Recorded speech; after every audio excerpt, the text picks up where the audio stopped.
Welcome to the Celtics Pod. I'm Erik Vandenbossche from Town Square Media in Bangor. Hope you had a fantastic Thanksgiving. I did. Mine was nice and relaxing. I went to my father's house for several days. He lives in Wayne, Maine, which is in Kennebec County, a little bit west of Augusta. It's one of those tiny little towns, basically, where if you blink, you're going to miss it. Their downtown basically is... they got a boat landing, and they got the Wayne General Store. And the General Store is very cool. Nice little place. They make great sandwiches there. So there's a plug for the Wayne General Store. If you ever happen to find yourself in Wayne, Maine, you can tell them Erik sent you. They actually make these T-shirts, and they sell them at the store. They say, "Where the hell is Wayne, Maine?" which is very cool. I got to get one of those T-shirts. Celtics and the Pacers. That game was Saturday night. Celtics won 108-98. Celtics managed to win without Jalen Brown. They were also without Marcus Morris. So Celtics showing that even with a couple of guys out, they can win. And they did win earlier this season playing without Kyrie Irving and Al Horford. So there are a couple of examples of the Celtics still winning basketball games even without 2/5 of their starting lineup. Jalen Brown, he was not there after attending the funeral of his best friend, Trevin Steed. He is expected to return to the team and play Monday night versus Detroit. Obviously, a terrible situation with Jalen Brown losing his friend. And the first game he played after hearing about the death of Trevin, and he learned that just hours before the game. He was so fantastic playing that night, and he wasn't really even sure if he was going to play. Brad Stevens said that he didn't have to if he didn't want to, and Jalen, speaking with Trevin's mom, said he found some inspiration in that conversation. So he decided to go ahead and give it a go. And again, he played extremely well. Brad Stevens also saying this time around that following the funeral, if he didn't want to play, he did not have to play. And Jalen opted to take the night off. But of course, Brad Stevens with experience in this, of course, coaching Isaiah Thomas last season when Isaiah Thomas lost his sister just before the playoffs started. Marcus Morris did not play. It was the second night of a back-to-back. He's got a knee issue. So Brad Stevens told him he was not going to play and he was going to take the night off. But Morris said that his knee feels good. So if it was the playoffs, he would have been out there. Of course, this is not the playoffs. We are in late November. Championships are not won in November, and it is a grind, long season, all those different cliches and stuff like that. So, of course, you need Marcus Morris to take it easy and be healthy come playoff time.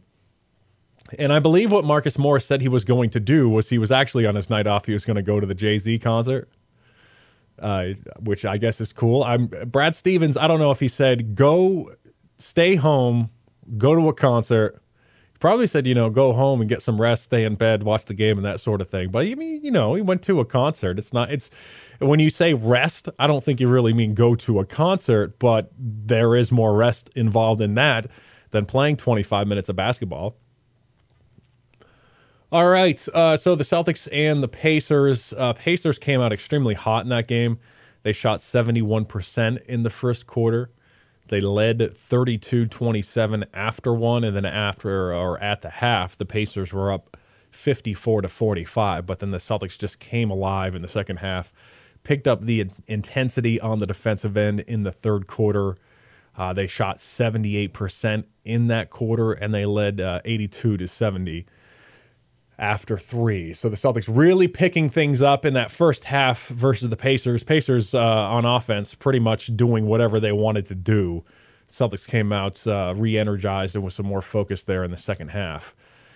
They shot the ball extremely well. I mean, for the game, the Celtics shot 56% from the field and 40% from three-point range. And this has been one of those things with the Celtics that people have been keeping an eye on, is their shooting, because they are still just 27th in the league, shooting just under 40%. And, of course, all of these things that the Celtics have done well, sometimes getting lost in the mix, stuff like, not shooting the ball well, not scoring a lot of points, falling behind in basketball games, not getting much production on offense from your bench. So it's nice to see the Celtics shoot the ball much better versus the Pacers, and they actually shot the ball pretty well versus the Magic as well. So on a 2-game stretch, 46% shooting versus the Magic, 40% from three-point range versus the Magic as well. And if you think about the Celtics and the great defense and the rebounding and those things, if they're able to shoot the ball on a consistent basis, they're going to be extremely difficult to beat, and they already are pretty difficult to beat, obviously, with the long winning streak that lasted 16 games. And, some flaws. We saw those flaws during that winning streak, the things that I just mentioned, but we also saw a lot of great things. Obviously, you got the shooting and you got the rebounding, but you also got stuff like chemistry, which was developed very quickly. There was all the talk about having all these new players and how long it would take for the team to gel and playing all of these young guys. So we saw some great chemistry. We saw a lot of toughness as well, a lot of grit. Celtics battling back. Like, of course, falling behind in these games was an issue, and going long stretches without a field goal and allowing these opponents to go on these long runs, that was an issue. But, just their willingness to stick with it and scratch and claw. So some great things about the team. Brad Stevens saying, you can your team can get better. You can teach them to play better defense or play with better pace on offense, these sorts of things. But being tough, being gritty, your guys, they either have it or they don't. So it's nice to see them play hard and just try and work themselves back into basketball games and all those things that we're actually used to seeing as Celtics fans, because in the Brad Stevens era, they've always had teams who are resilient and gritty, those sorts of things. Marcus Smart, Terry Rozier. Speaking of poor bench shooting, this has been an issue. The Celtics bench not providing much scoring. Marcus Smart, Terry Rozier, two guys who have contributed to those, low offensive outputs from the bench. And if the Celtics are going to be a real contender, they're going to have to get better scoring from the bench, and that includes Marcus Smart and Terry Rozier, because those two guys do have their hands on the ball a lot, and they do shoot the ball a lot. Marcus Smart, Terry Rozier, third and fourth on the team in three-point attempts. So they're a big part of that second-team offense. Rozier had been shooting just 32% from three-point range prior to that Magic game, but he has been on like a 2-game tear, and over 2 games, his three-point percentage shot up to 36%. Marcus Smart, who played very well versus the Pacers, still only shooting 25%. Brad Stevens talking about his bench during the Mavs game, asked specifically about the poor shooting percentages and the lack of output on offense. He actually said that he wasn't worried about it. He said you're going to have those, those games where the shooting isn't there. But he said you're also going to have times where the shooting is there, and they shoot the ball extremely well. So he doesn't seem to be as worried about that. He said as long as the team is still impacting the game, the bench, as long as they're still impacting the game in a positive way, that's what he is worried about or more focused on. The defense and the rebounding from the second unit has been very good. Marcus Smart, Terry Rozier, Shane Larkin, those guys playing good defense, able to handle the ball.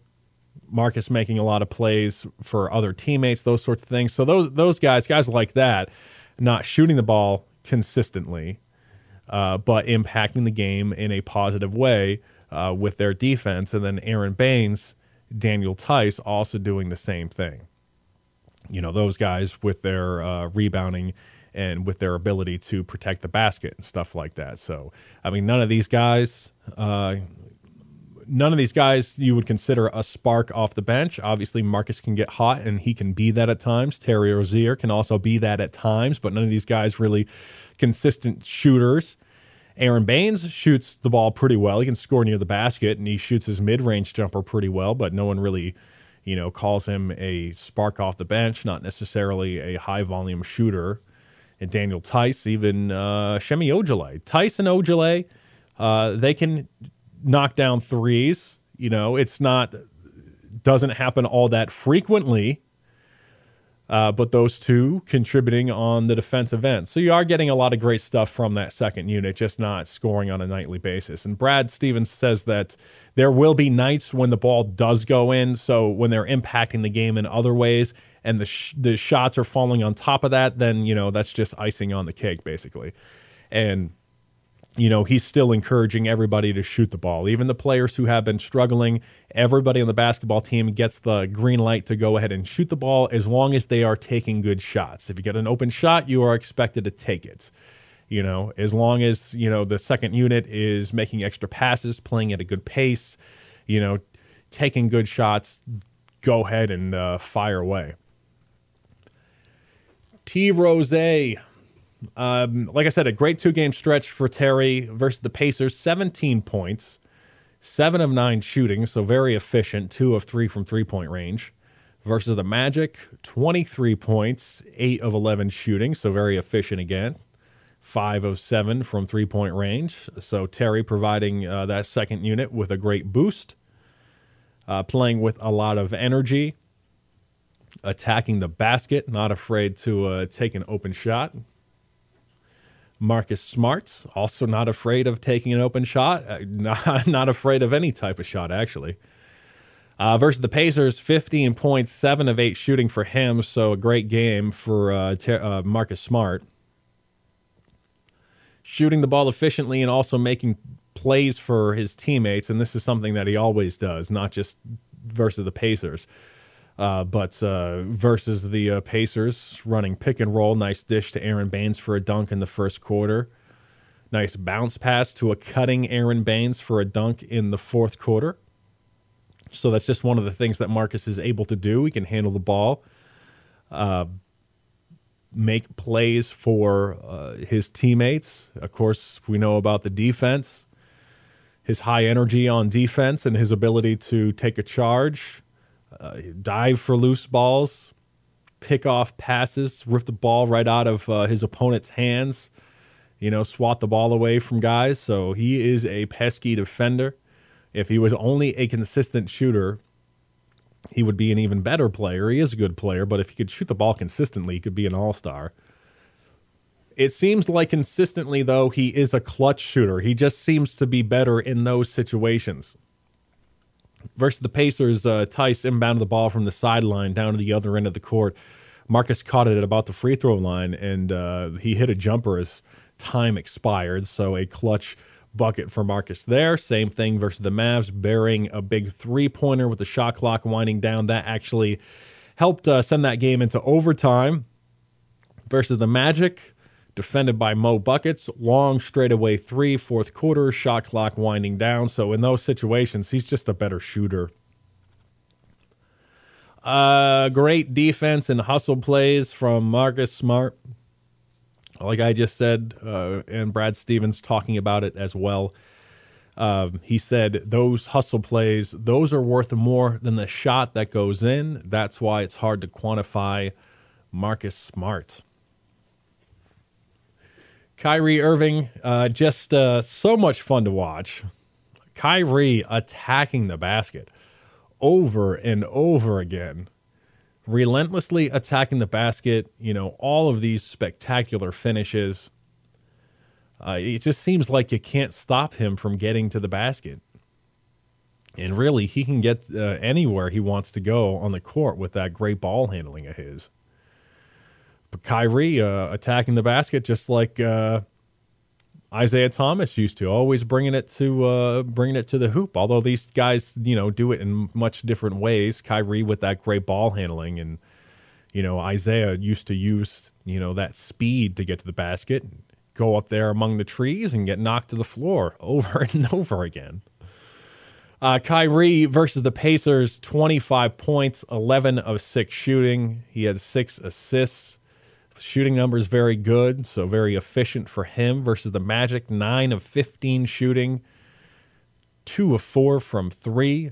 becoming just the second Celtic ever to score 30 points in less than 25 minutes. Kevin McHale had 31 points in 24 minutes back in 1990. It was very funny watching Kyle Draper call the game with Mike Gorman having the night off. They talk about that stat, and then he says, well, if you're Kyrie Irving, it's got to be great just to be mentioned in the same sentence as Kevin McHale. And Scal's like, or if you're Kevin McHale, you could think, I was mentioned in the same sentence as Kyrie Irving, which is very true, which is funny. Kyrie really just doing everything he can to help the Celtics win versus the Heat. Of course, they lost to the Heat, and that snapped that 16-game winning streak. But Kyrie had 23 points in that game, 11 of 22 shooting, and he scored 8 points in the final 2 minutes. So he did everything he possibly could do, but they came up short. And it seems like the Celtics have been relying maybe a little too heavily on Kyrie Irving, just like the C's used to do with Isaiah Thomas, needing Isaiah to score 29 points per game every night, to win some basketball games. And, Kyrie he's going to get his, obviously. He's going to be one of your leading scorers on most nights. Can't rely on him every single night to carry the team. He needed 47 points, or the season needed 47 points from Kyrie Irving just to beat the Mavericks in overtime. And obviously Kyrie is clutch. Kyrie is the type of guy where whenever it is critical that you get a basket, you can put the ball in his hands, and he can do that. He can get to the hoop, and he can finish, or he can go to the free throw line, shoots 90% from the free throw line. But if there's a situation where you need a basket to cut a deficit, you need a basket to maintain the lead. If you're in the final few possessions of the game, if you need a bucket, give it to Kyrie Irving. And that's one of the reasons why they traded for him, because he's such a fantastic basketball player, and he's magic on offense and all these things, So, nobody's surprised that they go to Kyrie in those types of situations. He's had so many big-time shots throughout his career. That's one of the reasons why you bring him in, but you can't really rely on him to bail you out every time you're in a 16-point hole, Great player, Kyrie Irving, and not just, attacking the basket relentlessly, but scoring in many other ways as well, knocking down fallaways, pull-ups. He can post up smaller players. He can shoot from the mid-range. He can shoot from three, and he can also shoot from well beyond the three-point line as well. He can shoot some really deep threes, perhaps taking shots that if that was an attempt by a different player, maybe if it's a different player, it's a bad shot. But if you're Kyrie, that's just him doing what he does.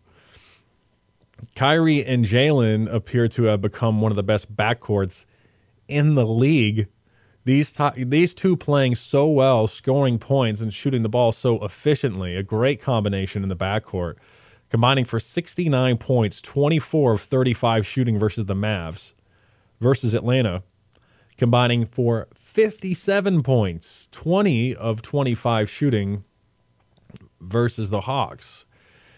And that was the first Celtics starting backcourt to score 57-plus points in consecutive games since the NBA began tracking starters in 1970. That last part, I'm not quite clear on. I believe that was what NBC Sports Boston said, since the NBA began tracking starters in 1970. Nonetheless, 57-plus points in consecutive games. Jalen Brown's shooting has been absolutely fantastic, knocking down 41% from three-point range this year, which is absolutely amazing because it wasn't all that long ago where he was coming out of college and the big knock on him was he couldn't shoot the ball consistently. He did not appear to be a very good jump shooter, and now, early into his second season, he's shooting 41% from three. So the development is there, and it seems to be, at least from a shooting standpoint, moving along rapidly. So it's fantastic to see him knock down those shots and, just to really difficult basketball player to defend if he's going to be able to knock down shots like that, because we already knew that he was so good in transition and so athletic and could attack the basket and all of those things. But Jalen's shooting the ball with confidence, not hesitating in taking those three-point shots, and he is taking shots that maybe you didn't want him to take a year ago in his rookie season, not as good of a shooter. So shots that you didn't want him to take a year ago are dropping for him this season. One shot that is not dropping for him is the free throw shooting, which appears to be an issue at just 60% free throw shooting for Jalen Brown. And one would think that with him attacking the basket the way that he does, he would get several trips to the free throw line every night, and it would be nice to see him shoot the ball a little bit better than 60% from the free throw line, and that has been an issue for the Celtics. Another guy who we all enjoy watching, another young player, Jayson Tatum, 11 points versus the Pacers, 4 of 10 shooting, but he has shot the ball extremely well this season, shooting 47% from three-point range. 47%, outstanding from him. And currently, on Sunday night, Jayson Tatum averaging 66% shooting in the fourth quarter. So he has come up big at times late in games when the Celtics really need a bucket. There have been several occasions where late in games and during that 16-game winning streak, there were some close games there that went right down to the wire.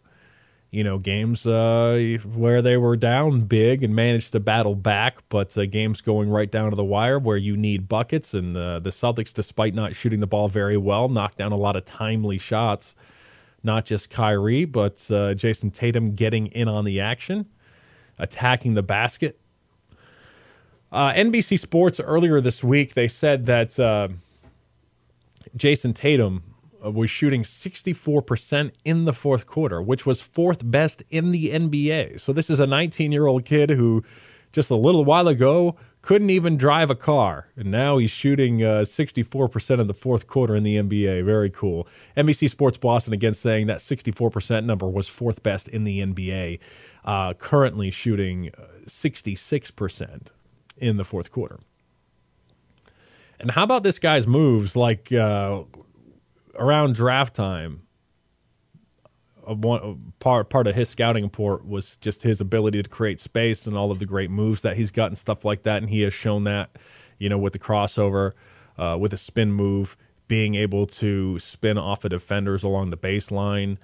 He had one play versus the Pacers where he was driving the lane. He put the ball behind his back and then attacked the basket and scored a bucket. So this guy's got all the moves, which makes him extremely difficult to defend and a lot of fun to watch if you're a Celtics fan. Versus the Mavs, he was leading a fast break in that basketball game, put a Euro step on Wesley Matthews, lays it in. So good in transition, so good at attacking the basket. Also versus the Mavs, a dribble handoff from Al, drives the lane, tomahawk jam, Jayson Tatum. Scored on a couple of alley-oop plays as well in that basketball game. One of those being an alley-oop dunk, and the other one I think was from Kyrie Irving, where he wasn't quite able to slam it home, but he was able to score on what kind of seemed like an awkward-looking